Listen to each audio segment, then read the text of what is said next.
যেই মা বাপ, সাফ কথা, আপনারা যারা আপনাদের ছেলে মেয়েকে ছোট্টবেলায় আল্লাহর কোরআন রাসূলের সুন্নাহ থেকে বঞ্চিত করেছেন, কসম খোদার, মনে রাখেন হাসরের ময়দানে চূড়ান্ত ভাবে লাঞ্ছিত হবেন, বেইজ্জতি হবেন, কোটি কোটি হাসরের মানুষের সামনে অপদস্থ হবেন।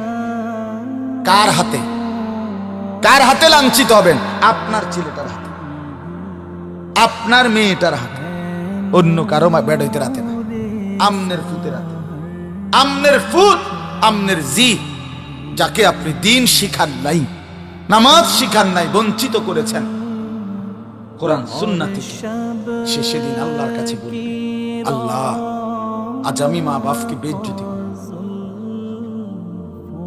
ওরা আমারে বরবাদ করে দিছে, আজ আমি জাহান্নামী হলাম ওদের খামখেয়ালির কারণে। 7 বছর বয়সে আল্লাহ আমি কিছুই বুঝতাম না, 6 বছর বয়সে আমি অবুঝ ছিলাম। সেদিন যদি তারা মজবুত সিদ্ধান্ত নিত আমাকে দিন শেখাতো, তাহলে আমার এই ভুল হতো। রব্বানা গালাবাত আলাইনা শিকওয়াতুনা, কোরআনে আছে, জাহান্নামী জাহান্নামের ভীষণ আগুনে উথাল পাতাল ঢেউ খাবে, আর আল্লাহকে বলবে, আল্লাহ আমার এই কপাল মন্দ, আমি দুর্ভাগা কপাল নিয়ে আসছি, আল্লাহ আমার কপালটা মন্দ, আমি করলামটা কি? এত সুন্দর হায়াত কি করলাম?